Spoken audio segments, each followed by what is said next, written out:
আন্তর্জাতিক অপরাধ ট্রাইব্যুনালে যারা দণ্ডিত হবেন তারা নির্বাচনে অংশ নিতে পারবেন না বলে জানিয়েছেন অ্যাটর্নি জেনারেল মোহাম্মদ আসাদুজ্জামান।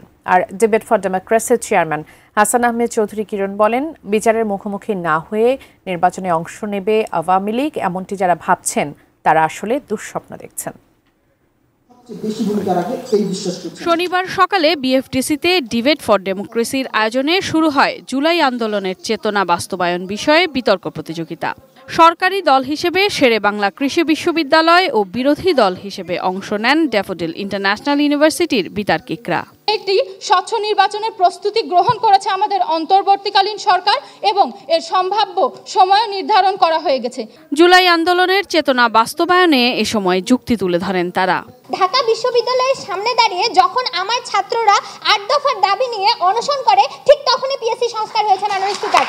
বিতর্ক শেষে অনুষ্ঠানের প্রধান অতিথি অ্যাটর্নি জেনারেল মোহাম্মদ আসাদুজ্জামান বলেন, আওয়ামী লীগ একটি নিষিদ্ধ সত্তা। মানবতা বিরোধী অপরাধের দল হিসেবে তাদের বিচারের সুযোগ রয়েছে। রাজনৈতিক দ্বন্দ্ব থাকলেও আওয়ামী লীগের বিরুদ্ধে সব দল ঐক্যবদ্ধ। আওয়ামী লীগ একটি নিষিদ্ধ সত্তার নাম।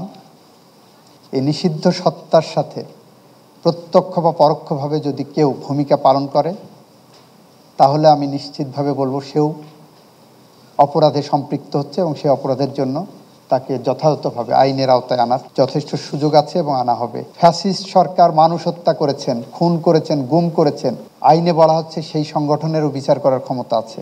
এসি কেনার কথা ভাবছেন? ভিসা দিচ্ছে যে কোনো এসিতে 15% নিশ্চিত ছাড়। এছাড়াও থাকছে মানি ব্যাক গ্যারান্টি নিশ্চয়তা। ডিবেট ফর ডেমোক্রেসির চেয়ারম্যান হাসান আহমেদ চৌধুরী কিরণ বলেন, আওয়ামী লীগের রাজনৈতিক ভবিষ্যৎ অন্ধকার। তাদের ছাড়াও নির্বাচন গ্রহণযোগ্য হবে বলেও মনে করেন তিনি।